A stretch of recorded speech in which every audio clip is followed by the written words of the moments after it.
warahmatullahi wabarakatuh. Waalaikumsalam warahmatullahi wabarakatuh. Ya, salamnya belum full dengan suara detik hujan. Assalamualaikum warahmatullahi wabarakatuh. Waalaikumsalam. Alhamdulillah ba'da ma amtana ba'da nusyur. Alhamdulillahilladzi bi ni'mati tatimmu shalihat. Allahumma inni as'aluka ilman nafi'an wa rizqan thayyiban wa amalan mutaqabbalan. Ya, sebelum saya buka, perhatikan baik-baik. Barang siapa yang bangun tidur di pagi hari setelah tidur di malam harinya, dia bangun, dia lupa mengingat Allah, dia lupa berdoa, bahkan dia lupa sholat subuh, maka dia akan mengalami 3 hal. Baik ya, saya ulang ya, ini penting untuk dicatat. Barang siapa yang bangun pagi setelah tidur di malam harinya, dia bangun langsung melakukan aktivitas, lupa mengingat Allah, maka dia akan mengalami 3 hal. Yang pertama, seorang itu akan mengalami kebingungan, ngeblank di hari-harinya. Bahkan kalau ada masalah, dia bingung menyelesaikan dari mana masalah itu, mutar terus. Tidak akan selesai masalahnya. Dia akan mengalami kebingungan yang tidak ada ujung pangkalnya. Yang kedua, seseorang tidak pernah akan mencapai tujuannya. Artinya, seseorang itu tidak akan pernah puas. Ya, kita dapati hadis yang banyak sekali ya, banyak sekali hadis ya. Salah satunya hadis, barang siapa yang tidak bersyukur dengan yang sedikit, maka dia tidak akan pernah bersyukur dengan yang banyak. Ya. Orang itu tidak akan pernah puas. Saudara-saudaraku, di sini ada toko Madura nggak? Ada. Ada ya, di Solo banyak ya. Sate Madura. Toko Madura itu bukanya berapa jam? 24 jam. Bayangin, saudara kita itu ada yang kerja keras mati-matian tapi lupa mengingat Allah. Banyak nggak?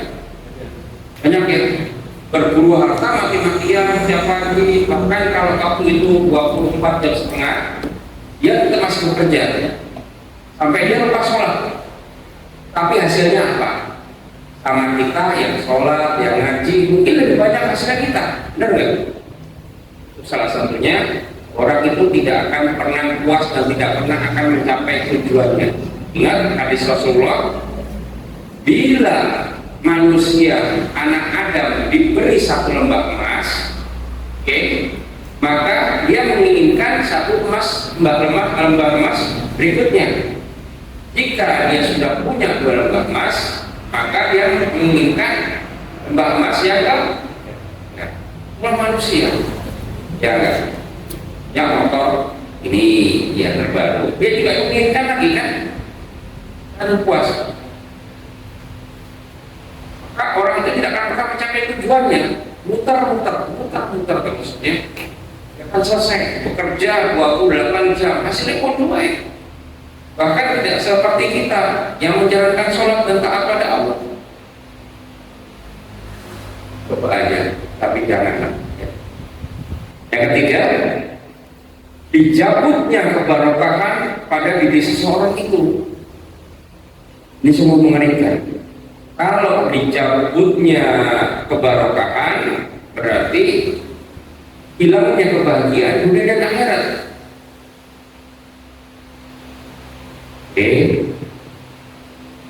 Moga kita terhindar dari hal seperti itu ya. Jadi pagi bangun tidur, minimal bangun tidur itu menceprek mata, alhamdulillah ya Allah, alhamdulillah akhirnya pada amal karena mereka itu dan sebagainya. Doa syukur pada Allah, sholat sebelum subuh 2 rakaat itu lebih baik daripada 291 triliun. Iya. Sholat 2 rakaat sebelum sholat subuh dikompliti, ditambah bersedekah di waktu subuh. Kalau mau enak, hidupnya itu jalannya seperti itu. Saya punya guru namanya Dr. Berdian Yusuf. Kalau dicek di Facebook itu ada amalannya apa mas? Beliau tidak keluar masjid sebelum subuh. Kemudian dia di online, dia di Facebook. Dr. Berdian Yusuf, orang dokter, orang ustaz yang masya Allah kehidupan dia yang lebihkan semuanya. Akhirat juga amalannya itu. Dia tidak keluar setelah sholat subuh sampai suruh. Saya mencoba hal seperti itu seminggu ya paling 3 kali atau 2 kali, bahkan ya mungkin 4 kali paling banyak. Itu bisa terjadi ketika di hari Ramadan. Bisa full kita situ. Ya, jadi bangun pagi sebelum melakukan aktivitas ingat Allah dan bersyukur. Masuk bersedekah di subuh itu ada kita bersyukur. Baik, kita mulai. Sehat semua bapak ya, ibu nggak ada. Ya, sehat semua ya. Alhamdulillah kangen, ya rindu saya di sini. Hampir 2 bulan lebih saya nggak kesini. Saya minta maaf yang bulan kemarin pas awal. Alhamdulillah saya diminta itu saya untuk pulang ya, saya mengalahkan semuanya. Kalau namanya udah ibu itu kan ya kita harus jalani, siap pokoknya. Jadi alhamdulillah ya, minta maaf ya, sekali lagi juga saya mohon maaf lahir batin ya, kalau dimaafkan kalau ada salah kata dan perbuatan, dan selalu minta didoakan. Innal hamdalillah nahmaduhu wa nasta'inuhu wa nastaghfiruhu wa na'udzu billahi min shururi anfusina wa min sayyiati a'malina may yahdihillahu fala mudilla lahu wa man yudlil fala hadiya lahu. Barang siapa yang Allah beri petunjuk, maka tidak akan ada yang dapat dan barang siapa yang telah sesat, maka tidak akan ada yang dapat memberi petunjuk kecuali Allah Ta'ala. Dan semoga kita adalah orang-orang yang selalu diberi petunjuk Allah. Allahumma sayyiban nafi'an. Semoga hujan ini menjadikan hujan yang bermanfaat, menjadikan hujan yang menambah keberkahan untuk kita semua. Baik, sebenarnya ini materi terakhir. Ini materinya saya lihat itu makalahnya yang dibawa Ustadz Tri sama saya itu hampir sama-sama. Sudah lupuk-lupuk seperti ini. Karena ini materi 1 tahun. Ya. Nanti kalau ada yang belum punya materi boleh minta kopi di tempat Ustadz Tri ya. Ini materi 1 tahun benar ya? Dan ini sesi terakhir sebenarnya hari ini. Bulan kemarin sesi terakhir. Sesuai dengan schedule kita ya. Baik ya. Nanti setelah itu saya masih catatannya masih tak bolak-balik juga. Setelah itu kita tematik seri rukyah ya, macam-macam, ada asat, ain, ada sihir, bahkan nanti membahas tentang kasus Pina. Pernah dengar kasus Pina? Ya? Coba saya tanya, kasus apa kira-kira? Apa?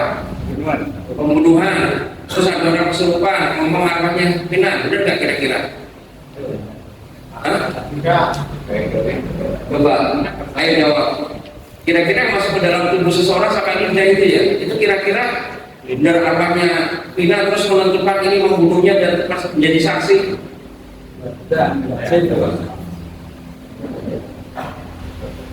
Ini perlu kita luruskan ya hal seperti ini. Iya. Kita belajar tauhid yang terjadi di masyarakat, sementara mindsetnya kan masih seperti itu kan. Kalau ada orang meninggal, maka arwahnya bisa masuk. Nah sekarang kalau arwahnya orang meninggal sudah bisa masuk, kenapa dia nggak balik ke jasadnya lagi, balik lagi hidup lagi?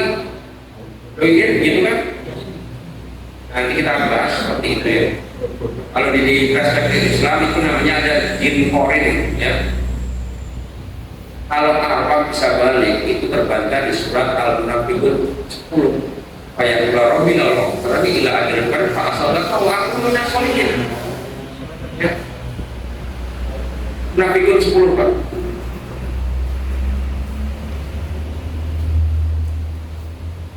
Langsung sama Quran itu diluruskan gitu loh. Ya Allah, dikatakan dalam surat Al-Munafiqun 10 itu, ya Allah, kalau Engkau bangkitkan nanti hidup di dunia ini, maka aku akan bersedekah. Aku minta waktu sedikit saja aku untuk bersedekah.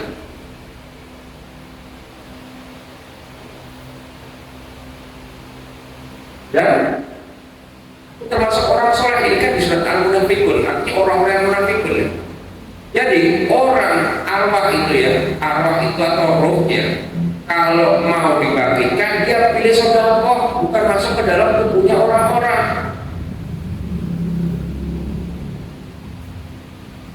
Jadi orang meninggal itu keinginannya kenapa masuk sedekah?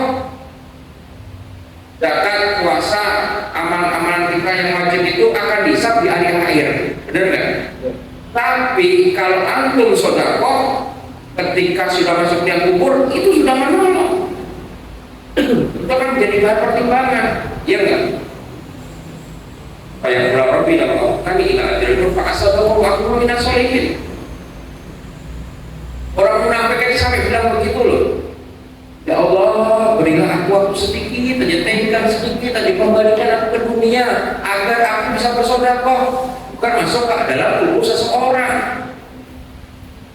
Aku merumuskan kasus itu. Nanti kita belajar tentang kasus-kasus tematis seperti itu. Tapi pastinya melewati kitab ini dulu ya. Nanti kita belajar Syekh Abdul Salam Bali, sihir ya, dan guna-guna dan lain sebagainya. Nanti kita kupas ini. Terus nanti kita belajar lagi Pain dan Asar dan juga kemampuan bangsa kini. Ya Pak. Ini saya senang sekali begini nih Mas Abdul. Saya ketemu penulisnya langsung. Saya saat Abdul ada urut Mas Abdul. Ini terjemahan dari kitabnya beliau. Ya baik ya, kita lanjut ya. Tapi sebelum kita review dulu, besok ini sebenarnya sudah selesai. Tapi perlukah kita adakan ujian, tes? Perlu ya. Nah setelah itu baru bisa menolongnya orang.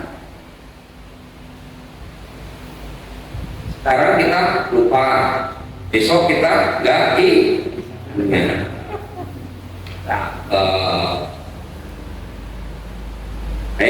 Sebenarnya siapa Pak D sama Mas yang di sini tuh rajin sekali itu, saya dulu hari ini. Besok kita ulang, ini kita materi kita ulang, kita praktekkan, ya. Ingat saudaraku, ilmu itu kalau tidak diamalkan tidak akan jadi apa-apa, benar nggak? Ibarat antum beli bakal pohon durian, ya pohon durian antum beli, misalnya berapa sih bakalan pohon durian itu sudah berapa Mas Kri? Barang beli antum beli spare part ya. Taruhlah bakal pohon durian itu harga berapa mahal ya? Yang motong taruhlah 200.000 ya, lebih ya, taruh di situ. Antum ikut kajian, ikut workshop, ikut seminar, ikut apapun ya, daurah-daurah, itu bagaikan antum menyirami perahu setiap hari. Tapi pas hari pengen panen, nggak ada buahnya, belum nggak kira-kira? Makanya ilmu itu sedikit langsung diamalkan. Kita tunggu di akhir-akhir, ketika sudah kita mau tunggu hasilnya, nggak tahu besok. Ingat ya, saya dapat pesan dari guru saya, namanya Ustaz Adam Makhluk Hasanat Rasul. Belum ada rupiah syariah, semoga Allah lindungi dan Allah muliakan beliau. Guru saya yang pertama 10 tahunan yang lalu. Yang beliau bilang, Mas Irfan, kamu kalau ikut pengajian, ikut daurah, ikut seminar, niatkan buat-buat. Jadi Bapak bisa lakukan itu. Niatkan buat dua, belajar itu niatkan buat diri kita dan belajar untuk orang lain.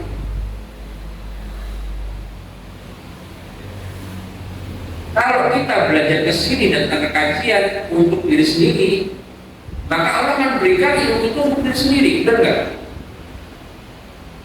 Tapi kalau antum dari rumah, aku harus sinau rukyah, aku sinau tahiyatun nafas, buat menolongku, bojoku, anakku ya tak sharing. Kira-kira Allah berikan ilmu itu untuk diri sendiri dan keluarga enggak? aku belajar rukyah, datang ke sini, tak niatin nanti buat bantu orang lain yang kena gangguan jin, gangguan kejiwaan. Allah akan berikan buat mereka. Tapi kalau antum datang ke sini, niat belajar untuk diri sendiri, maka Allah juga akan berikan untuk diri sendiri. Pastikan antum kalau ikut kajian apapun, belajar juga buat orang lain. Dan akhirnya saya praktekkan, Pak.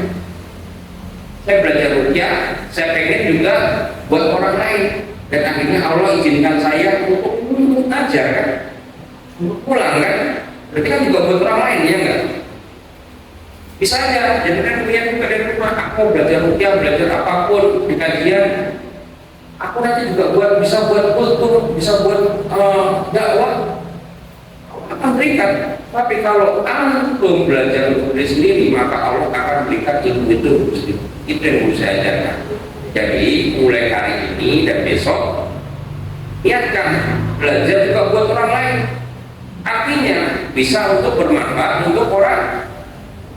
Baik ya, review sedikit, kata Mas Tri review sedikit.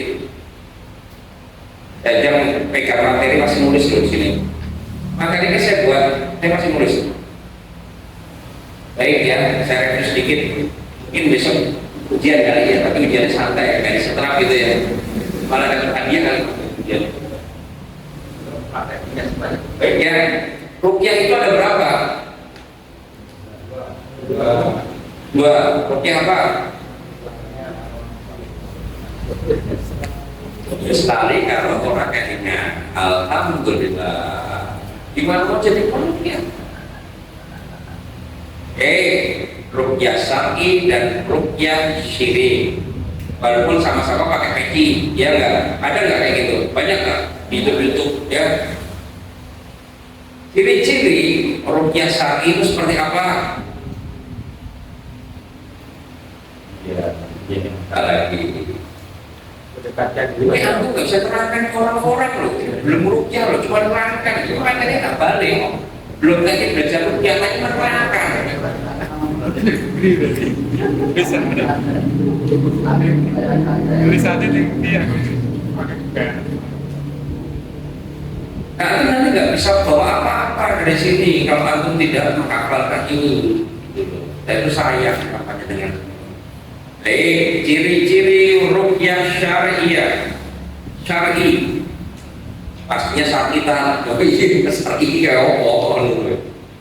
Pertama, dia membacakan ayat-ayat Al-Quran, bukan mantra, kebalikannya ya.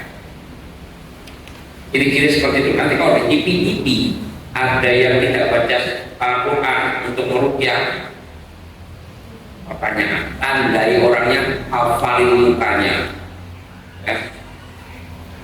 Dua, baleni, dia membacakan doa-doa yang diajarkan Rasulullah Shallallahu Alaihi Wasallam. Di sini ada. Ini cuma review sedikit aja untuk mengingat. Ada perbedaannya. Oke. Halaman 6 ini. Coba salah satu ciri-cirinya ya. Dua, membaca Asmaul Husna boleh. Boleh. Ya. Lalu, apa itu rukyah syirik? Rukyah syirik itu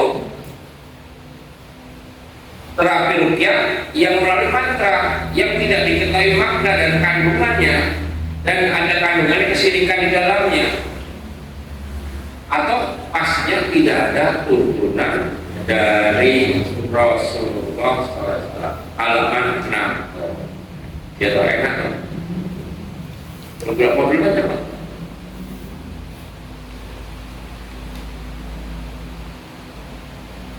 Dulu rukyah pernah dilarang Rasulullah? Enggak, kira-kira. Ingat nggak dulu? Saya sampaikan di awal tahun dulu. Rukyah dulu pernah diberhentikan Rasulullah. Karena rukyah itu mengandung kesyirikan.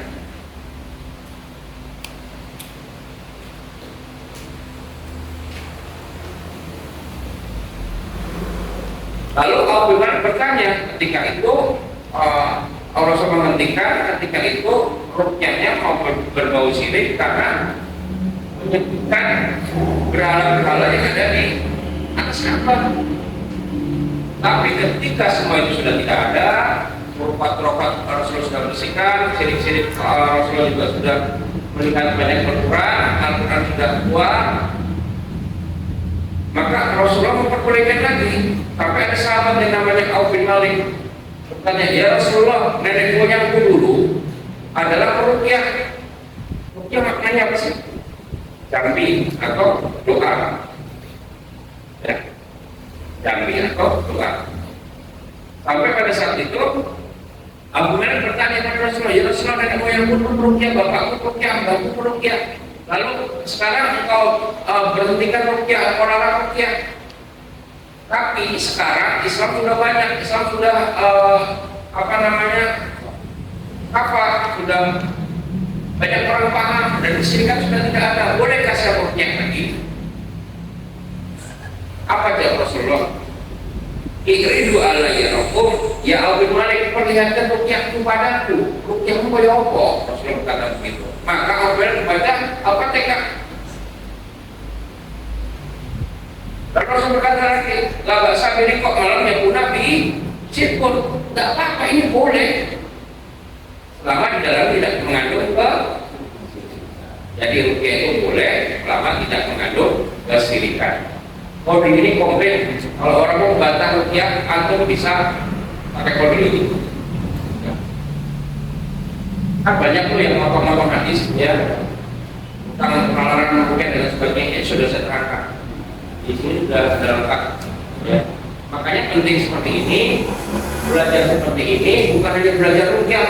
Ada permasalahan bab ruqyah, antum bisa menjelaskan secara detail berdasarkan hadis-hadisnya, tidak sembarangan, ya.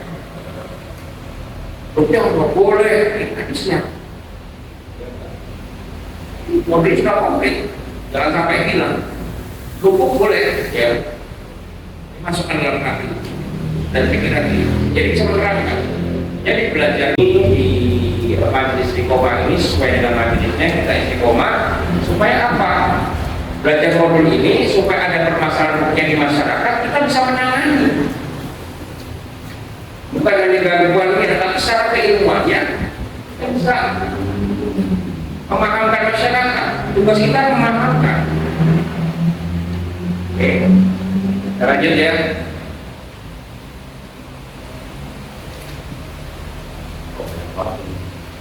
Hadis tentang hukum ruqyah ada, semua sudah ada. Kalau punya materi nanti juga, walaupun nanti masih nggak sempurna ya, materi ini banyak revisi, tapi kita perbaiki dulu pastinya. Perbedaan ruqyah syirik dan syar'i itu ada di halaman 7 juga. Kita cek angkanya sudah 2003 ini sudah 2000 kan ada tangannya saya tahunnya hampir sudah semua.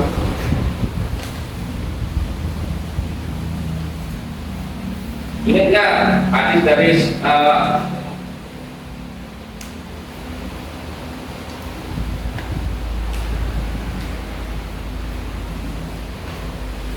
ya, tapi kalau belum bisa minta dan kita ajar saja.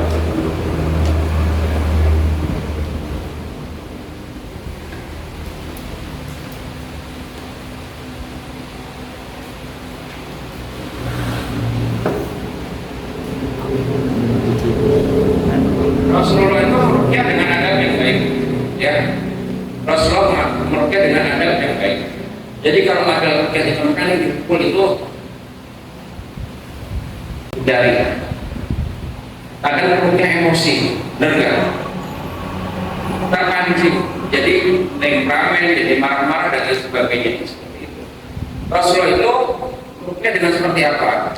Dengan menyentuh dadanya. Dada masih di halaman 11 untuk catat. Terus menepuk-nepuk punggungnya, mengusap-usap dan meniup. Halaman 11. Oke. lanjut lagi apa yang dipermasalahkan nggak bisa selesaikan. Itu proyek itu terus.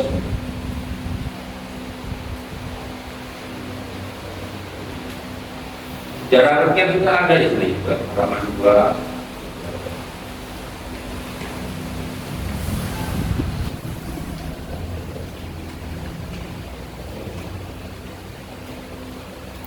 Baik, kita masuk ke terakhir, bab terakhir saja. Ya, cepat. Dulu pernah kita sampaikan SOP dari komunitas rukyah CINTA. Baik ya. Masih ingat nggak? Masih ingat nggak? CINTA. Masih ingat? C apa? Ada lalu kakak bulan. C, ketika rukyah, C, sekarang tangannya seperti ini sebagai C. Cari akar masalahnya.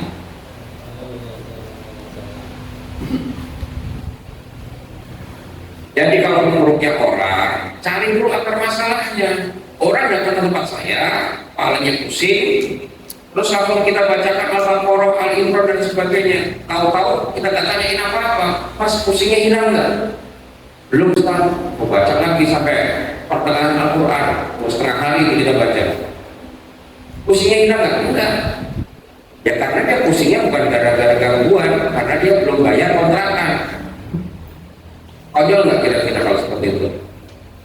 C, cari akar masalahnya. Jadi merukyah yang baik itu adalah mengkonseling dulu, mendiagnosa dulu. Diagnosa jadi, baru kita ambil kesimpulan dan kita baru ambil tindakan. Itu yang benar. Jangan langsung main pegang kepalanya. Nggak nyambung. Dibacain Al-Baqarah, Al-Imran, tahu-tahu dia butuhnya 5 lembar warna merah.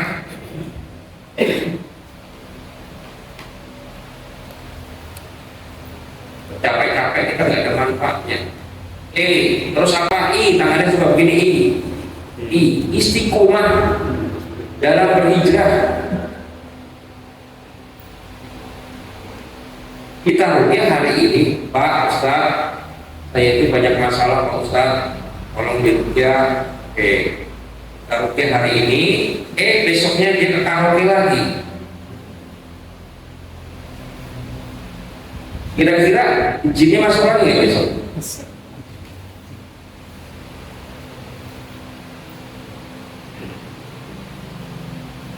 N, tangannya begini N. Niat dalam rukyah, niatnya karena apa? Karena Allah.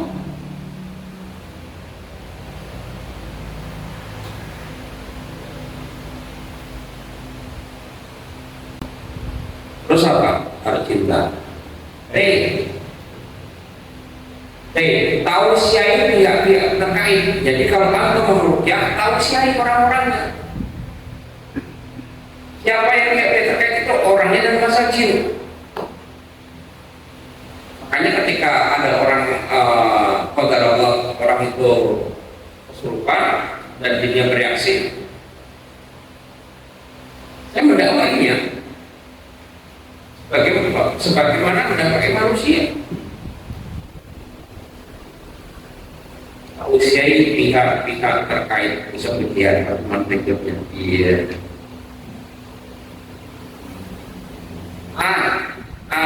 Adab dalam merukyah. Adab dalam rukyah tadi sudah saya sampaikan. Rasulullah itu seperti apa ketika rukyah berlemah, tidak asal.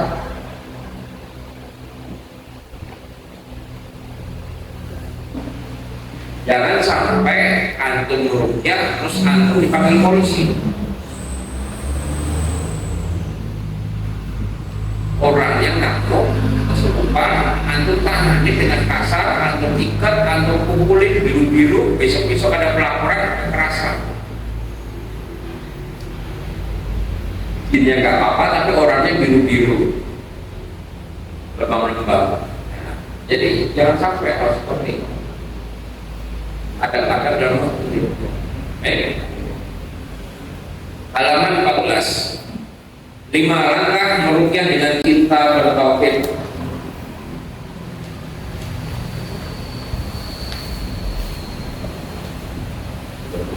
bawa dulu enak itu. Kalau kamu fotokopi, nanti saya kasih PDF-nya. Enak loh. Tapi bagusnya saya catat kalau gini nggak, ya nggak. Kalau tak perlu kayak gitu. 5 langkah meruqyah dengan cinta bertauhid. Kenapa kita harus meruqyah dengan cinta, dengan penuh kasih sayang, supaya Allah tahu mencintai kita. Halaman 14 ya ini. 1. Langkah-langkah dan strategisnya, lakukan diagnosa. Jadi ketika meruqyah itu diagnosa diutamakan. Dulu saya belum pernah belajar tentang bab sihir ya. Alhamdulillah belajar sama Said Ahmad Abduh ya. Terus begini, dia itu seorang dokter yang cuman konsen di dunia ruqyah bab sihir. Bukan bab sihir, dia konsen di situ. Aksi itu dibagi banyak sekali, macam-macam. Banyak juga yang kita salah diagnosa, orang ini bukan tersihir tapi terkena air. Nah, penanganannya berbeda lagi. Kemarin kalau saya update, saya ke Sambi, ada laporan ikhwan kita, saudara kita Laskar itu, katanya ada pohon-pohon ditebang, terus orangnya ada beberapa warga yang lupa. Ternyata sampai sana bukan gara ada tebangan pohon, tapi gara-gara memang orangnya ada depresi. Sekali itu melakukan diagnosa, karena diagnosa itu mengambil kesimpulan, lalu kita mengambil tindakan. Jadi penting sekali ketika kita meruqyah, kita belajar mendiagnosa. Nanti ada babnya sendiri. 2. Sucikan jiwanya, ajak dia bertobat. Mau diruqyah berapa ribu kali, kalau dia nggak bertobat, hasilnya seperti apa? Baik Bapak, kenapa orang diruqyah tapi kok masih aja seperti itu, tidak ada perubahannya atau kuat-kuatan terus? Kuncinya di tahiyatun nafs, sucikan jiwanya. Bapak-bapak punya tempat di hati, qulub atau hati, ya. Hati itu ada tempatnya. Kalau tempat itu dimasukin sampah, kira-kira lalu datang nggak? Lalu datang ya? Deketin kita. Nah, antum datang ke peruqyah, maka alat itu disemprot pakai obat. Saya ada sebutkan merek, semprot saya. Kira-kira lalunya mati nggak? Mati. Tapi kira-kira kalau tempatnya masih kotor, alatnya datang lagi nggak? Balik. Lalat itu bagaikan jin dan penyakit. Mau diruqyah berapa ribu kali, satu zat yang terkenal, parasnya, tapi kalau hatinya masih kotor, maka alatnya akan. Jadi langkah dan strategisnya di tahiyatun nafs, dibersihkan hatinya, disucikan jiwanya.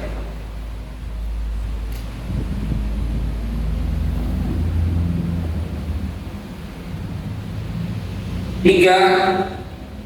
Doakan sesuai dengan tujuannya. Tujuannya apa? Kita doakan.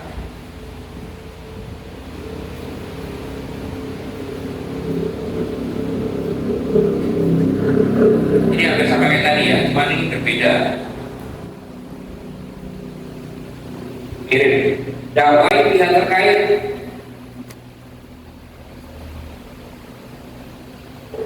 Yang terakhir, eksekusi dengan teman tersebut. Ketika orangnya bernama tersebut, tapi tegas bahasa gitu, ya. Karena kemudian dikeprak sirai, plak, jangan. Ya. Jangan saya berulang, makanya kalau ada orang kesurupan, maka saya cenderung tidak memegang dengan keras seseorang itu. Kalau dipegang dia semakin keras dan melawan, dan itu menyakitkan bagi orangnya. Tapi bagi dirinya kan enggak. Bahaya. Eksekusi dengan teman. Baik, selesai. Poin bawahnya prosentase keberhasilan rukyah. Nah ini indikator seorang berhasil rukyah dan orang yang dirukyah itu progres, bukan di kesurupannya. Baik ya, perhatikan ya. Indikator kesuksesan orang rukyah dan orang yang dirukyah bukan di kesurupannya, tapi ketika sudah dirukyah orang itu bertambah taat pada Allah. Orang itu semakin mencintai sunnah-sunnah Rasulullah. Orang itu semakin baik terhadap keluarganya. Orang itu semakin baik terhadap lingkungannya.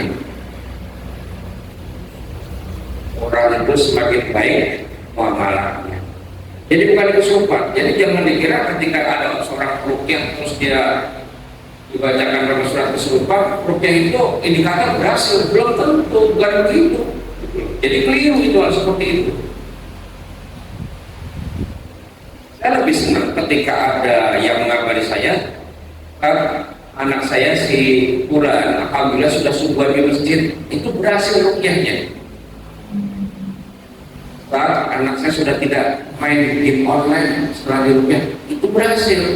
Baru ketika kita bacakan tidak kesurupan, artinya dakwahnya masuk nggak? Pensucian jiwanya, tahiyatul nafasnya masuk nggak? Masuk. Maka di kolom ini ya yang 70% apa? Tahiyatul nafas, seperti pelajaran tentang alat dan sama. Mau dirukyah berapa kali pun kalau dalam dirinya masih ada sampah, maka dia akan hadir lagi alatnya. Yang 15% apa? Hijrah, tinggalkan. Yang biar ombel-ombel, saya biar narkoba, tinggalkan. Kalau kamu tidak hijrah, mengulang lagi, kira-kira besok masuk lagi jinnya, setannya. 10. Lakukan yang mandiri. Termasuk antum kalau membaca Al-Quran bisa perniatkan dua, niat untuk merugikan diri sendiri dan niat mendapatkan pahala dari Allah. Yang 5% di sini apa? Saya tulis di sini apa? Datang ke perukyah 5%. Saya tulis. Poin terbanyak adalah tahiyatul nafas dan kemauan untuk berubah, berhijrah. Wa may yuhajir fi sabilillah yajid fil ardi muraqaman katsira wa sya'a. Barang siapa yang meninggalkan sesuatu karena Allah dan Rasulnya, maka Allah akan ganti sesuatu itu dengan yang istimewa. Ya, barang siapa yang meninggalkan sesuatu karena Allah dan Rasulnya, maka Allah akan mengganti sesuatu itu yang tidak bermutu itu, yang ditinggalkan itu menjadi sesuatu yang berkualitas. Suratnya teman-teman hijrah, surat An-Nisa ayat 100, wa may yuhajir fi sabilillah yajid lahu muraqaban katsira wa sa'a wa may yakhruju min baitihi muhajiran, dan seterusnya. Akan barang siapa yang berhijrah, maka Allah akan berikan tempat yang luas dan rezeki yang lapang. Dan barang siapa yang berniat hijrah dari rumahnya menuju suatu tempat, belum sampai tempatnya dia meninggal, maka ditetapkan pahalanya. Jadi dalam rukyah pentingnya poin berhijrah. Ya. Kita berhijrah 1 meter, maka kesembuhan akan naik 1 meter. Kita berhijrah 2 meter, maka kesembuhan akan naik 2 meter, 3 meter, naik 4 meter, naik gitu. Ada di halaman 15. Sudah saya buatkan. Nah ini tadi saya bahas ya, kolom terakhir di bawahnya, bukan terakhir sebenarnya, masih ada lagi. Lalu sampah. Bagaimana jika hati kita kotor? itu jadi tempat sampah.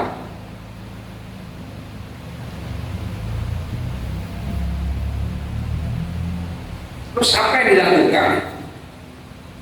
Diambil kotorannya, tempatnya dicuci, dimasukkan yang baik-baik.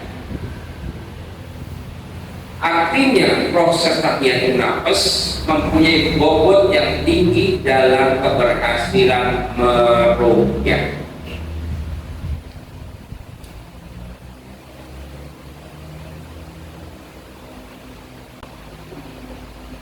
Selesai.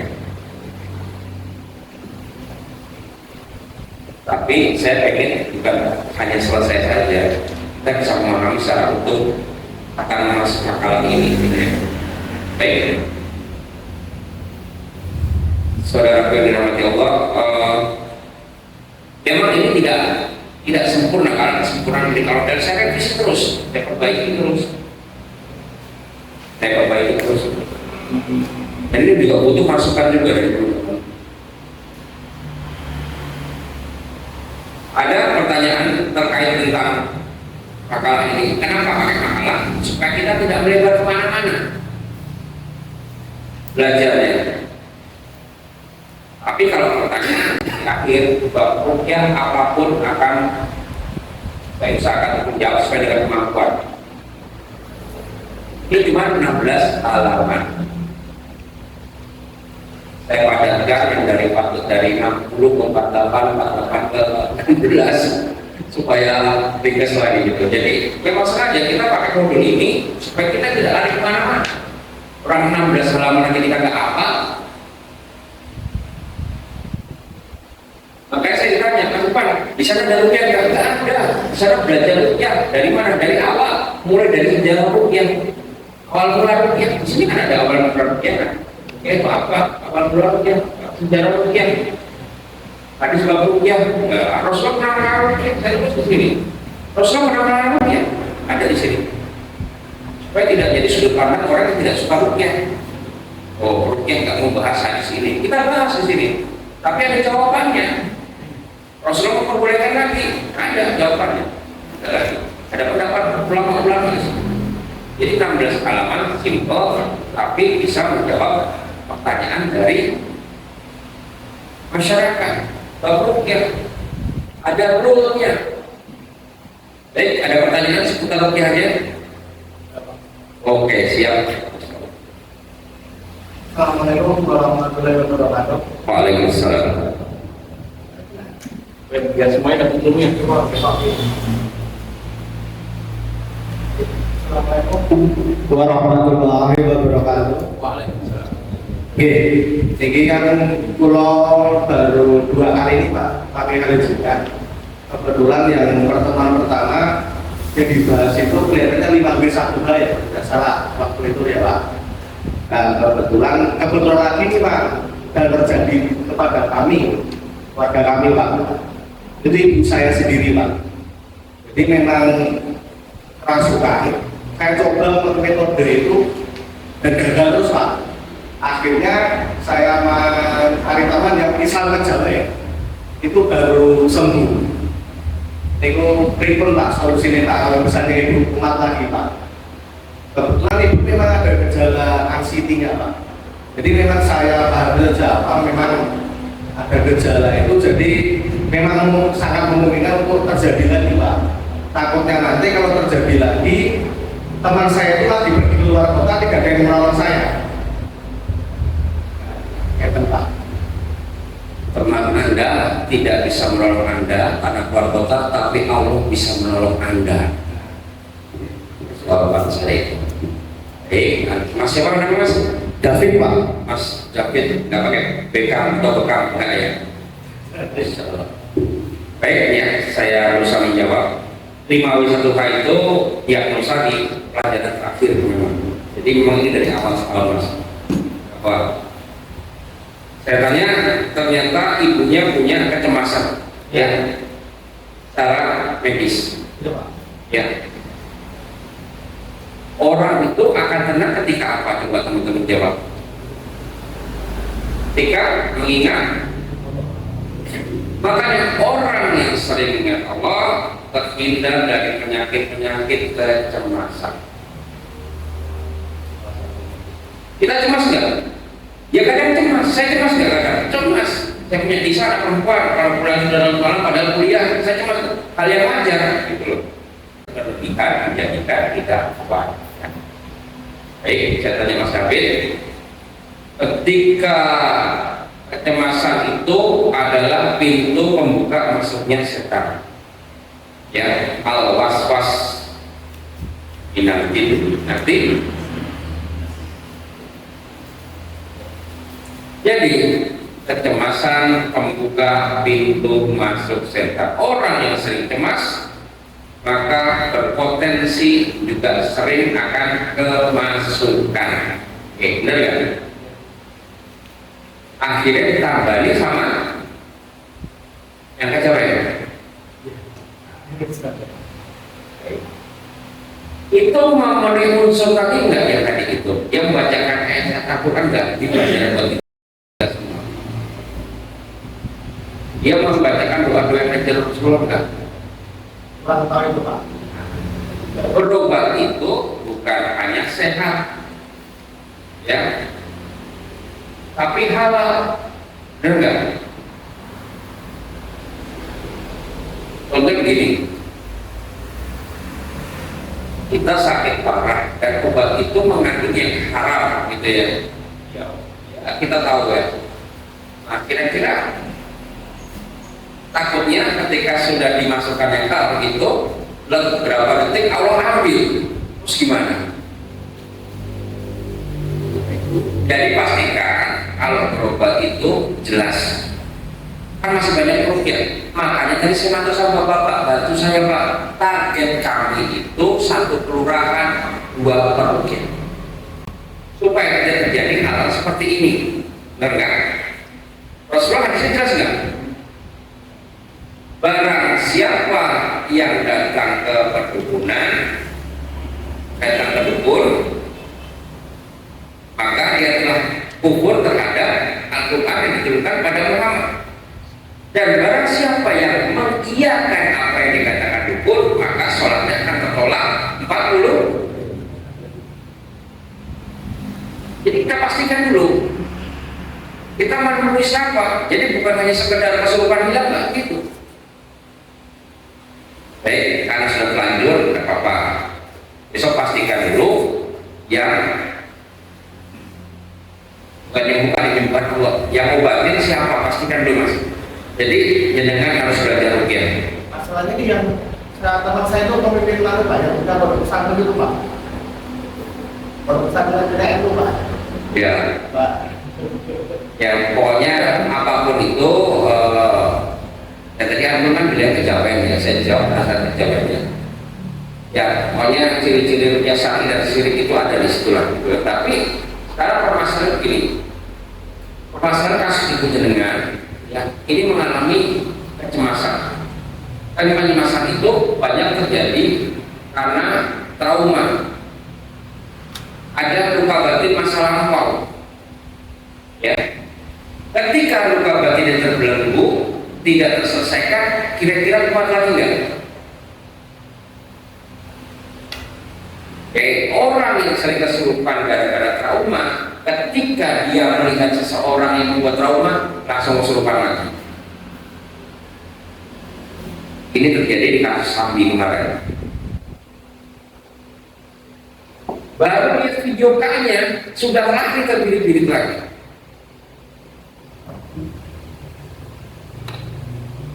Jadi selesaikan kasus-kasusnya dulu, ya. Kasusnya trauma, al-waswas karena pembulian dan lain sebagainya menyebabkan al-waswas. Buka pintu masuk gitu. Jadi lakukan diagnosa dulu, dikonseling, baru dirukyah. Itu yang paling baik. Terus ibu gimana? Cara kondisinya, komunikasi gimana? Pas itu Pak, pas transfer itu ya mengigau aneh. Pas kerasukannya itu mengigau aneh Pak. Pas kerasukannya itu mengigau aneh. Tapi saya suruh baca bismillah nggak bisa. Nah mulai itu saya sadar kalau itu sudah mulai rasukannya Pak, mulai menangis sendiri, mulai menghidup sendiri, mulai tertawa sendiri. Nah itu mulai saya paham, oh ini coba saya praktekkan dari ilmu yang baru pertama kali saya dapat. Ternyata sampai setengah hari jam 9 sampai jam 2 jam 3 kok masih tetap tidak bisa, bahkan surat pun aneh.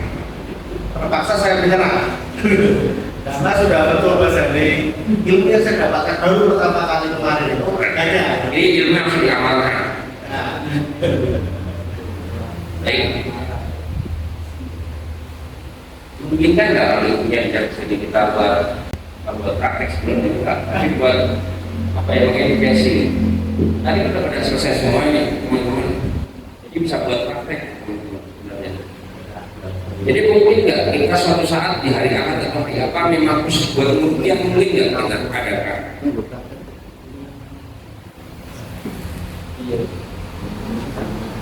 Nanti kita adakan seperti itu. Tapi sekarang komunikasi ada. Untuk setelah saya panggil teman, abah yang punya pondok itu, alhamdulillahnya ketika itu sudah sadar. Bilangnya gini, aku seorang tua neng awal ini, aku tak mau balik neng omahku. Ketika itu ibu langsung tidur, 1 menit belum ada itu sudah sadar seperti biasa. Tapi posisi ibu sudah memang capek, jadi harus diulang. Karena memang setelah habis itu sudah ditorsir. Ya, pengalaman ya, saya sarankan juga. Jadi kita sebagai rupiah tidak egois ya. Ketika pasien drop, bukan pasien asal berat, sahabat rupiah saya tidak pernah jarang berkata dia pasien saya, tapi sahabat rupiah itu lebih familiar dengan saya gitu. Dan mungkin kita sama-sama lah kalau pasien itu kayak. Nah, itu bisa terjadi keadaan lagi ketika traumanya belum terbongkar, belum dikonseling, belum sakit hati masa lampaunya masih belum terbuka, bisa terjadi kambuh lagi.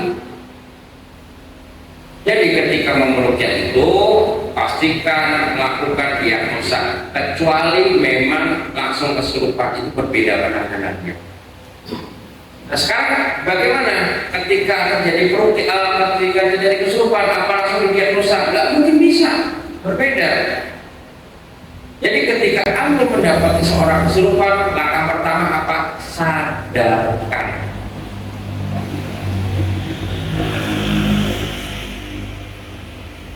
Dengan apa? Tepuk-tepuk, panggil namanya, dan lain sebagainya. Pastikan sadarkan dulu.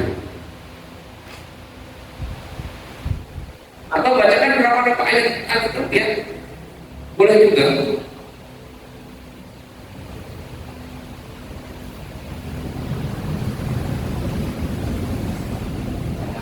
Ya. Belum ini hanya saja nih, belum mampunya kita meruqyah atau bisa meringankan beban saudara kita, sahabat ruqyah kita, itu mungkin tergantung dari kebersihan sebelum kita juga mungkin gitu. Kalau misalnya saya masih banyak dosa, masih banyak salah, masih banyak melakukan hal-hal yang sifatnya melanggar aturan agama, mungkin atau mungkinkah ruqyah saya itu bisa manjur atau bisa juga? Ya pasti. Yang pertama, ketika kita meruqyah pastinya kita belajar dulu, tahu ilmunya. Ya, kalau tentang kebersihan hati dan sebagainya itu variatif sekali. Bukan tidak boleh ruqyah atau kemandian, ruqyah tergantung kebersihan. Itu benar juga. Artinya tergantung niat kita juga. Termasuk niat kesungguhan kita menolong saudara kita. Contoh, ketika bacaan saya juga nggak sebagus bacaan Qur'an kan, ya enggak. Dan saya juga mungkin belum sebaik-baik panjenengan semua. Dengan belajar ruqyah minimal kita jadi belajar vaksin, benar enggak? Dengan kita belajar ruqyah minimal juga kita membersihkan hati kita. Dengan belajar rukyah, saya juga termasuk sudah belajar menjaga wudhu berapa tahun. Benar kan? Artinya, kalau kita belajar rukyah, kita memperbaiki orang lain, kita juga memperbaiki diri. Berukyah itu enak. Ketika kita membacakan Al-Quran pada orang, kita berpahala nggak? Ya. Dan kita juga berukyah diri kita sendiri. Jadi begini Mas Tri, rukyah itu terus nggak apa-apa, sambil kita memperbaiki diri. Baik. Jadi nggak apa-apa, kita tidak akan sempurna sekali lah untuk bersih lah, tapi kita juga ikut memperbaiki diri. Wajar. Walaupun kalau saya menilai itu rukyah itu seperti bahkan kalau takbir ya, saya juga bingung gitu. Saya mau alih ke kajian mana ya? Saya masuknya di rukyah. Saya mau kemana juga rukyah seperti itu. Tapi seperti yang dikatakan Ustaz Akbar, niat itu belajar itu untuk dua, untuk diri sendiri dan orang lain akan bermanfaat.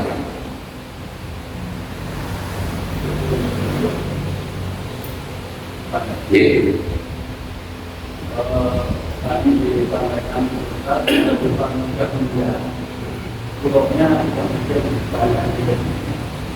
Nah, kalau ada satu kejadian orang yang sudah meninggal sekian tahun, akan tetapi ada seseorang yang dia tidak sengaja dia ketemu orang seperti orang yang sudah meninggal tersebut. Karena gini kan, sebelumnya saya perkenalkan dulu, saya nama saya Selamat, saya dari Wonogiri, saya tinggal di Solo kan. Sementara ini saya di Moro. Dari kemarin itu saya cerita dulu kan sebelum saya tanya. Saya mengalami satu kejadian yang luar biasa. Saya ngontrak di rumah orang untuk usaha. Nah, di belakang rumah itu sudah sawah. Selama saya renovasi rumah itu, saya benahi itu, saya itu 3 hari berturut-turut saya ketemu sama nenek-nenek. Padahal yang punya rumah itu jaga umur 65 tahun. Nah, setelah saya sudah selesai renovasi, saya ngobrol sama ibunya yang punya rumah. Bu, mbahnya kemana? Mbah yang mana? Loh, kemarin yang keluar masuk rumah itu nggak ada orang. Sangking ya pertanyaannya dengan mimpi kali Mas. Karena saya dibilang mimpi, saya sampai cirinya gini. Akhirnya ibu pergi ke dalam ambil foto. Ciri-ciri yang persis orang. Bahkan yang saya heran, waktu itu mbahnya itu karena saya tuh benahin saluran air dikit di depan itu berdiri, cuma saya lihat mbahnya itu pucat,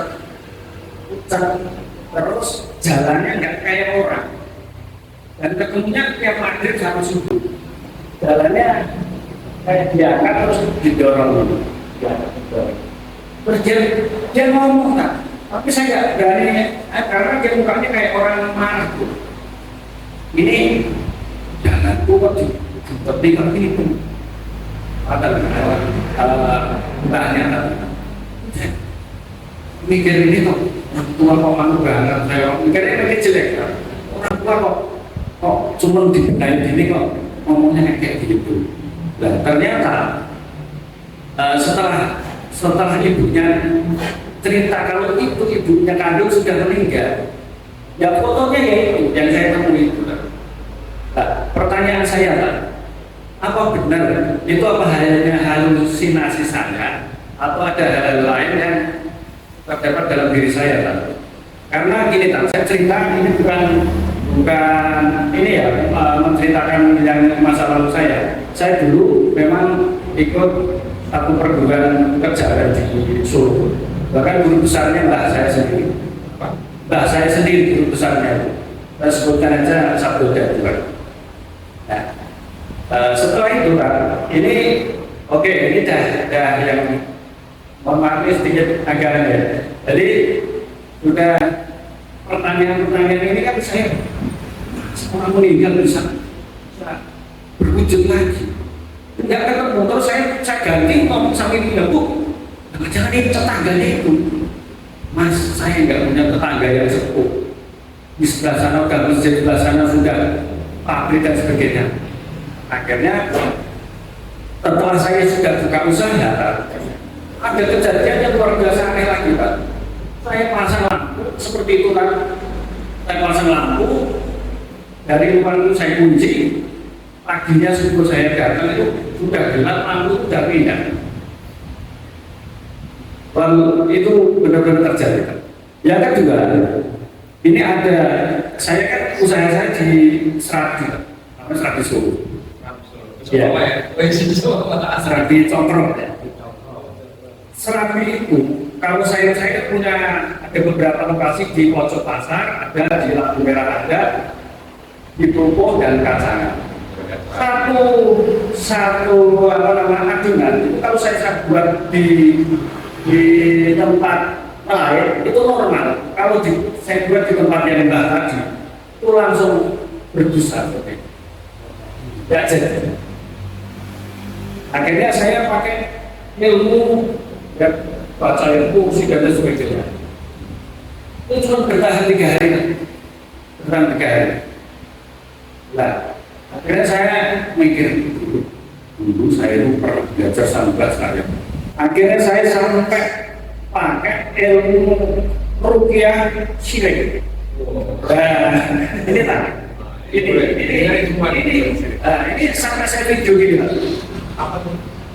Jadi saya gelar, saya lampu sama matikan semua, saya masuk ke dalam, bakar ini, tumbar, gitu, dan sebagainya, bumbu dapur lah. Saya bacakan yang mantra-mantra tapi pakai bismillah. Apa tak manfaat Pak? Jadi alhamdulillah Kak, sampai sekarang nggak ada masalah lagi. Artinya gimana? Tadi itu apa? Memang pengaruh dari nenek-nenek tadi atau gimana? Gitu kan? Mungkin itu aja tak pernah mencari. Pakai kasih kalau yang tidak jelas, jadi mati. Wah ini suatu ujian berarti kan? Iya kan? Nganggur rupiah yang jelas, kurang. Nah ini kan jadi ujian, bisa jadi ujian. Istidot bisa jadi kan?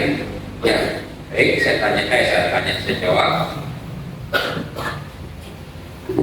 Pernah dengar tentang bab jin korin?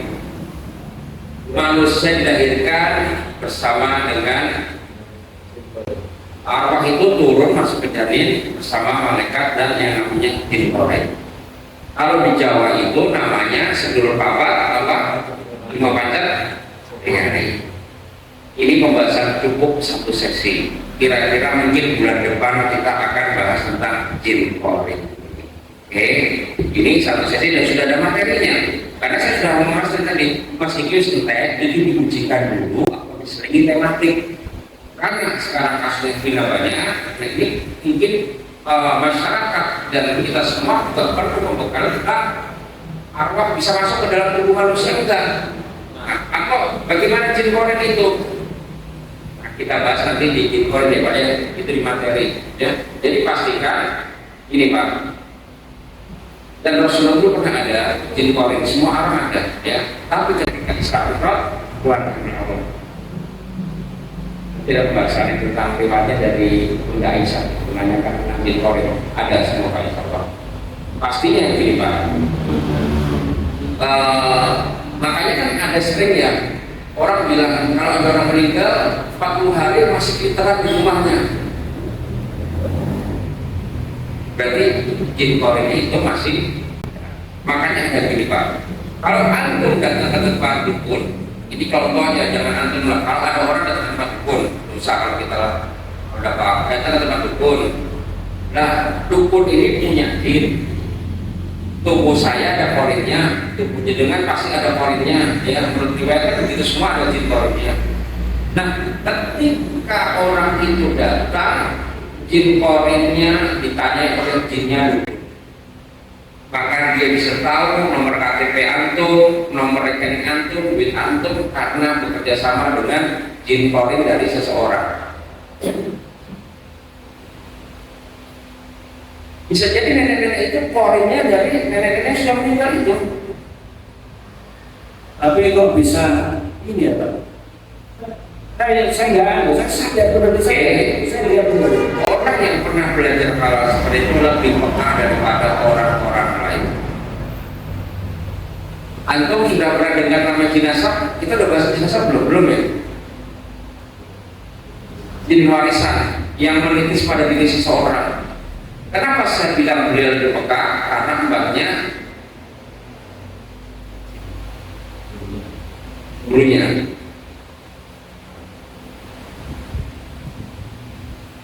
Jadi kan kasih nama sekarang. Bisa lihat sesuatu? Indigo. Rasa tapi lihat bisa nggak? Dari kecil nggak punya suatu kelebihan bisa komunikasi dengan sesuatu? Kemudian keanehan gini Pak, di Makilah ada orang yang katanya dukun dan kondan. Lah karena saya punya kios juga di Makilah. Saya sowan sama istri saya karena istri saya sama-sama satu daerah sama Mbah Dukun tadi. Pernah kejadian 3 kali. Saya salaman sama Mbah Dukun.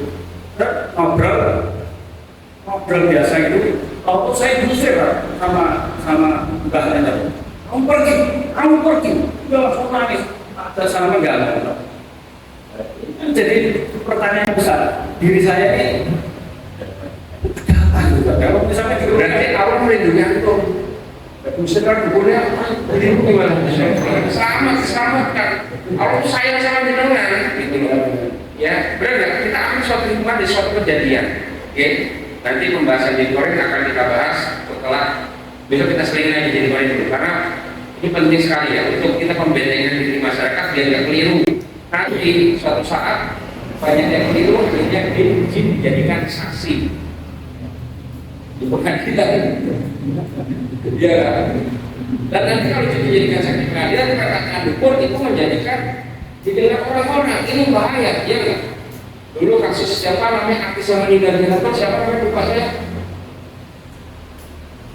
Artis dulu tuh yang viral itu 8 juta itu terus meninggal di Jakarta itu loh. Vanessa Angel itu loh.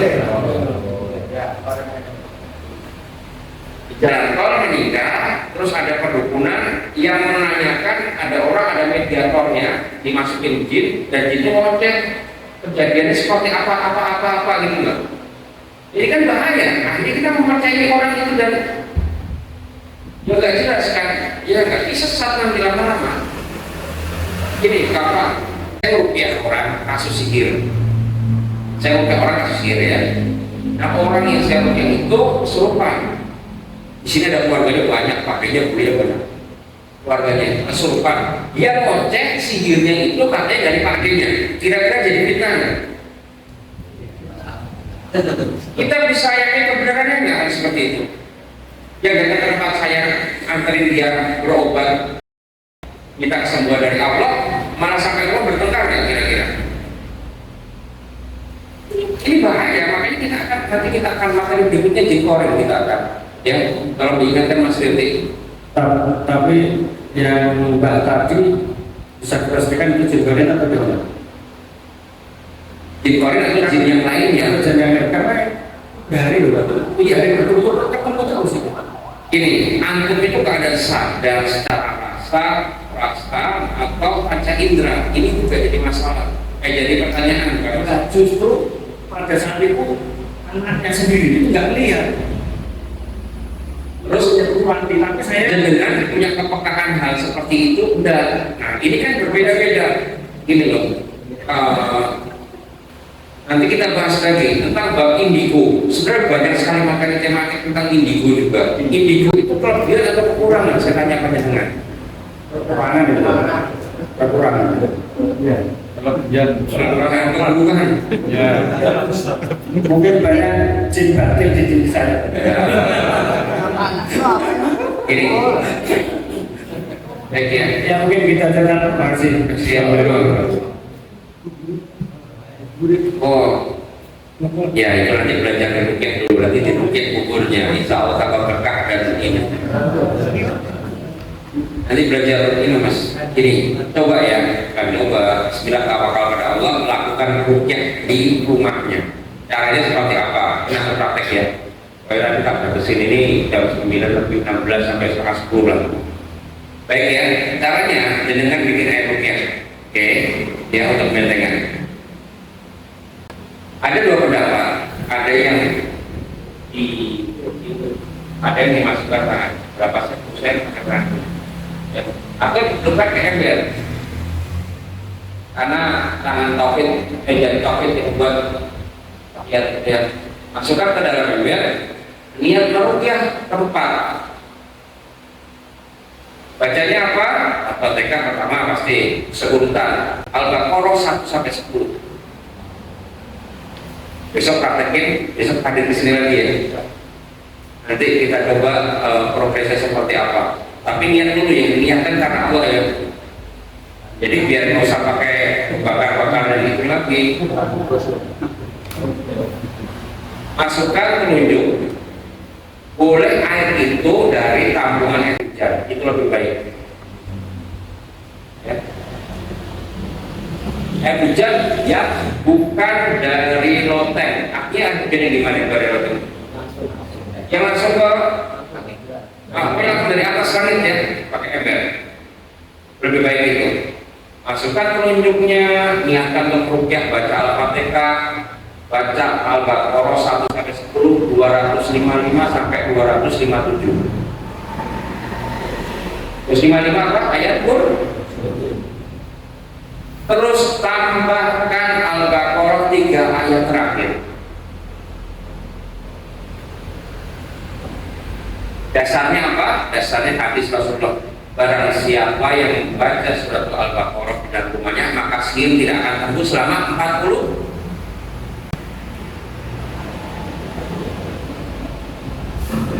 Tambah lagi nggak ayat pembatal sihir?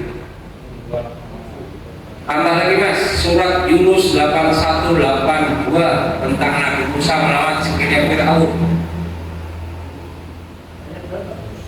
Yunus 8182.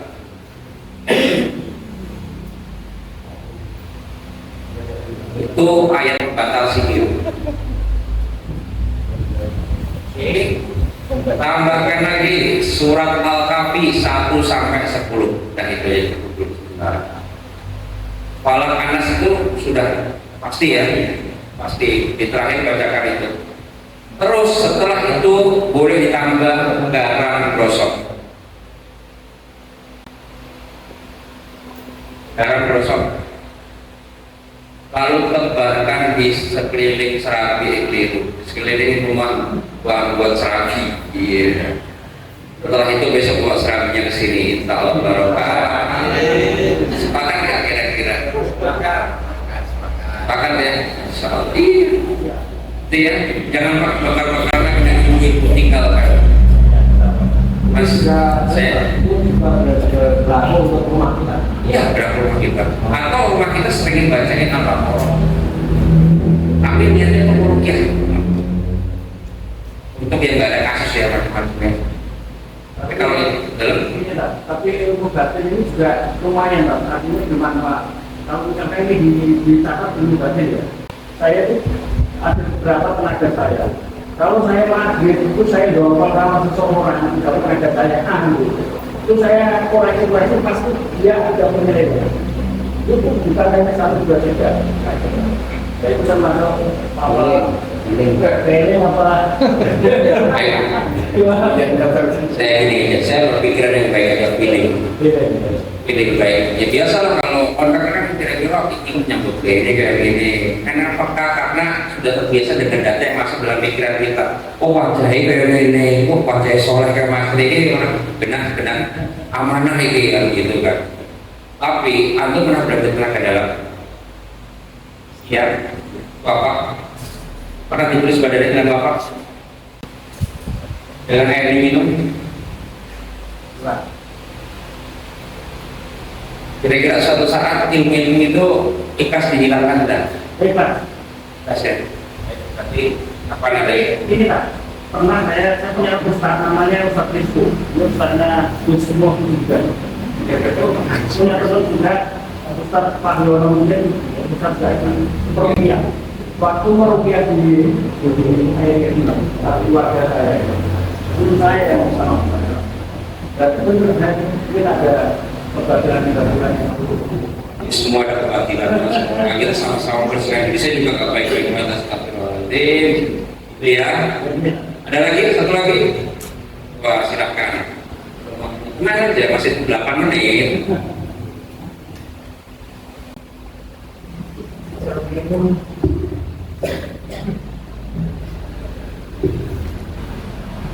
Assalamualaikum warahmatullahi wabarakatuh. Waktu Ustaz yang terhormat, ini sedikit saya mau curhat.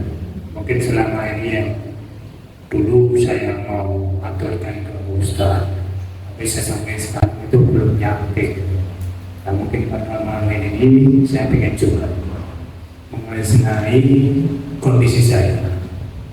Bentar Pak, maaf saya potong. Ini bersifat privasi atau boleh didengar semuanya? Boleh didengar. Oke, kalau boleh ya silahkan dilanjutkan. Kalau menurut dengan privasi bisa ke kantor saya karena sangat menghargai privasi seseorang.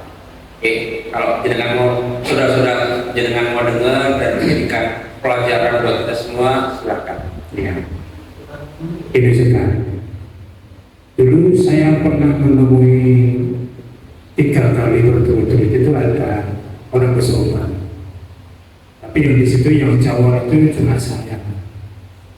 Terus saya pengen mengobatinya, itu kan ada kebingungan. Ya kali saya cari dari satu, saya bacakan ini itu mantap. Akhirnya saya mempunyai solusi itu saya cari air wudhu, air bersih. Kemudian saya niatkan untuk mencucikan dia. Itu tahu-tahu setelah saya wudhukan itu langsung seketika itu total itu yang kesurupan itu sembuh dengan sempurna. Itu saya jalani sudah 3 kali. Itu sudah lama sebelum berarti ada kejar dari Ustaz itu sudah. Nah, apakah air itu lebih sempurna dari ayat-ayat itu biasanya? Yang pertama. Kedua, ini saya pribadi, saya juga mempunyai problem pribadi. Saya itu pas waktu corona itu mengalami tidak bisa tidur selama 3 minggu. Siang malam itu nggak bisa tidur. Tapi di situ saya tidak mempunyai efek samping terhadap diri saya pribadi. Baik kesehatan ataupun pola pikir atau cara berbicara itu nggak ada sama sekali kelainan gitu. Terus kemudian pas bulan Ramadan kemarin itu terulang lagi, itu 10 terakhir sampai malam Baghdad itu saya nggak bisa tidur, sama sekali nggak bisa tidur. Apakah ada kelainan dari diri saya? Ya. Tapi selama ini saya bersikap seperti ini. Segala sesuatu hal yang sifatnya itu baik atau yang tidak baik itu saya kembalikan kepada Allah, karena tanpa izin dari Allah, Ustaz itu bisa terjadi. Akhirnya saya menerima dengan lapang dada, saya terima denganmu. Terus sembari saya berarti berdoa, berpikir, tapi alhamdulillah sekarang saya menjalani ulangan itu dengan tanpa halangan sama sekali. Pertanyaan saya, apakah ada hal-hal yang mungkin bisa menjadi saya untuk antisipasi angka saya itu? Kalau bisa terjadi itu ada apa gitu? Terus saya, makasih. Assalamualaikum warahmatullahi wabarakatuh. Salam. Kaitannya dengan pertama, tadi saya sampaikan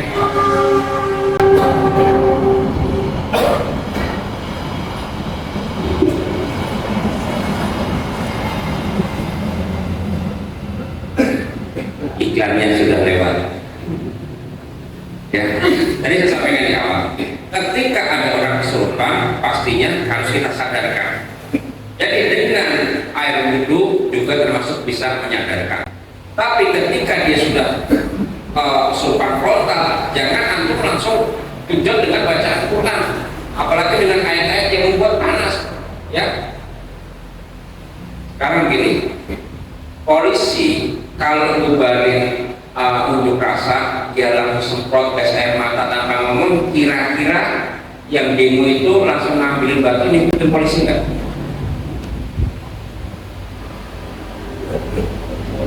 Tapi kalau polisi persuasif, Pak, nanti sholat asar kita sholat bareng-bareng ya. Mahasiswa berdemo kira-kira lunak nggak? Belum bubar juga, nanti jam 4 kita makan bareng ya. Atau sampaikan lagi, nanti jam 6 kita sholat bareng-bareng. Mereka akan lunak nggak? Jadi ketika ada kesurupan yang frontal, maka pakai metode sadarkan dengan cara, kalau dikasih air wudhu belum sadar atau dikasih wangi ini ada tepuk belum sadar, bacakan dengan ayat-ayat yang lembut, dengan adab-adab yang baik. Dan kamu silahi suatu pengalaman pertama saya kali rukyah tuh apa yang terjadi. Saya tuh belajar rukyah setahun seperti bapak, tapi saya kemana-mana setiap ada guru rukyah saya hadirin, yang mulai tidak berbayar kajian, yang sampai daurah para saya ikutin, ya. Nah, 1 tahun itu saya cuma bawain tas para asatid rukyah pada saat itu, saat yang ditraktir dan lain sebagainya. Nah, ketika ada suatu kejadian, saya latihan ayat itu, masih latihan pakai dengan saya, karena saya tahu, dia tahu saya itu sering antarin ustaz-ustaz rukyah, padahal saya belum pernah merukyah. Itu setahun saya belum saya amalkan. Belakang rumah kontrakan itu ada anak-anak pemuda yang pokoknya kos itu ya, kesurupan. Perumahan saya itu komplek ustaz, Pak. AGM, AGL, ya, situ berkumpul, sudah baca semua, itu sampai 2 jam itu, saya terakhir itu, bacain semua macam-macam. Saya datang, lihat saya, orang yang kesurupan itu tambah teriak. Akhirnya saya negosiasi. Saya ingat guru saya apa yang terjadi, ambil sarung tangan, saya dudukkan seorang awak itu, karena kita tidak boleh memegang ya, pakai sarung tangan dengan APB. Saya ambilkan resep, saya bilang, yang ada di tubuhmu, ya, sirojim, yuk keluar dan pindah ke kamar mandi. Itu pun kejadian sama kayak dengan berontak-berontak. Saya bacakan satu surat aja udah berontak. Ini kalau saya bacakan terus, nanti dia sampai kepanasan dan dia akan berikan pada diri seseorang yang manusianya, yang kesurupan. Akhirnya saya suruh pindah, Pak. Tidak sampai 5 menit, akhirnya orang itu tersadar. Lalu saya bacakan ayat rukyah ya, surat-surat rukyah itu. Baru dia minta sama itu. Artinya keluarkan dulu, sisanya baru bisa kita rukyah atau sadarkan dulu. Tapi kalau kita niatnya mau adu jodoh sama jin ada dalam tubuh seseorang, kasihan Pak orangnya. Jangan sampai kita battle dengan mereka. Harus ada teknik-tekniknya, termasuk dengan menggunakan air wudhu. Bagus juga itu.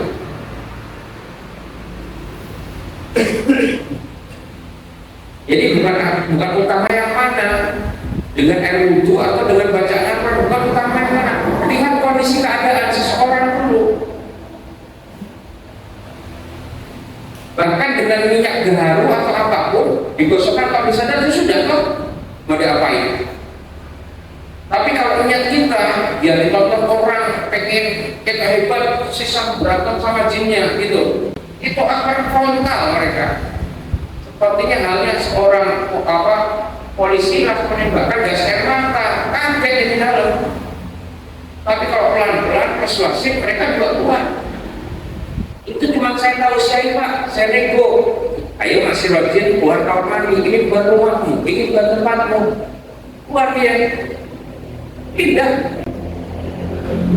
Nah, mulai hari itu saya tercatat sama tanda-tanda saya sebagai barukyah. dan jadwal saya pada saat itu mulai naik semua kalau ada orang kesurupan.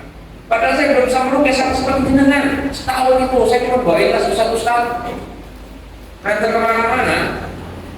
Kan punya warga saya itu saya karena bawa seterusnya bisa merukyah, padahal saya nggak berani. Itu awal mula saya merukyah, Pak.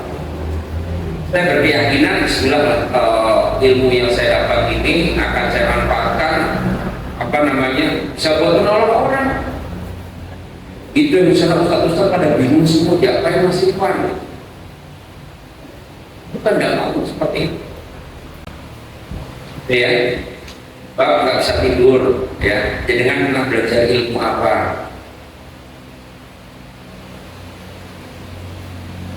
Ada amalan-amalan yang dulu tidak pernah diajarkan Rasulullah, pernah dipraktekkan waktu masih muda.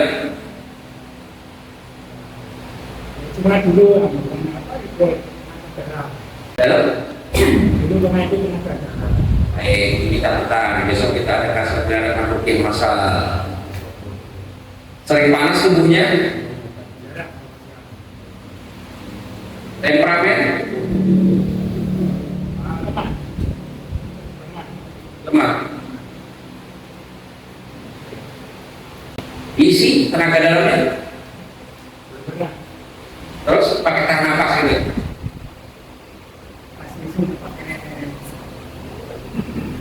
Sembuhan. Keseluruhan, oke, ya nanti bisa saya. Jadi saya dulu sampaikan ya, kita pakai tenaga dalam. Kalau belajar silat itu yang pakai fisik aja lebih aman lah, ya. Tapi yang pakai tenaga dalam itu juga sesuatu pertanyaan juga ya. Tenaga dalam ini dari mana kan seperti itu ya. Baik, nanti kita ya masalah lebih lagi.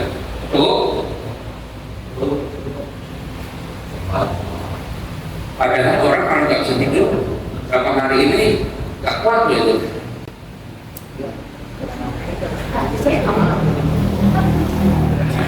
Nah, ini perlu diagnosis, saya tidak bisa menangkap ini. Jadi diagnosis itu penting sekali, ya. Nanti kita gali pertanyaan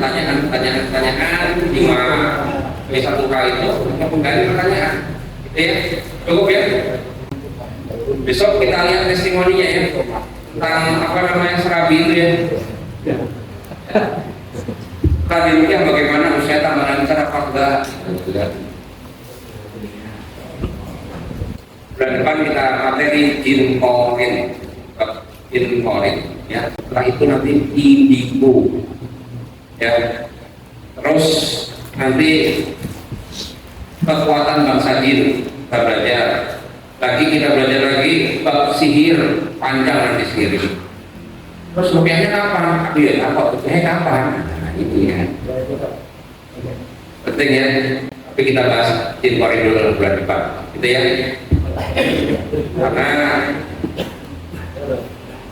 diulang-ulang begitu terus ya tentang arwah kok iso ini masuk ke tubuh seseorang. Ya kalau arwahnya itu bisa masuk balik lagi kan tubuhnya dia sendiri hidup lagi ya. Ya enggak? Logika seperti itu. Baik, terima kasih semuanya. Ini saja yang saya sampaikan. Bila ada salahnya tolong dimaafkan dan saya tolong diingatkan, diberi nasihat juga boleh ya. Dan kesempurnaan adalah milik Allah. Tetap belajar agar lebih bermanfaat pada orang lain. Bila tadi pertanyaan ada yang belum puas, nanti kita akan coba di hari-hari berikutnya lagi kita akan jawab ya. Jadi tetap jadi catatan saya dan semua pertanyaan itu menjadikan diri saya kayak belajar. Saya akan cari referensi, saya akan bertanya guru-guru saya. Jadi dengan adanya pertanyaan itu bukan malah malas, tapi kita tambah seru dan tambah semangat untuk belajar. Baik, sempurna kalau sekali lagi banyak saya dari Pak dan tidak ada masukan akan kami terima. Akhiri hari ini dengan sama-sama membaca hamdalah bersama-sama. Alhamdulillah.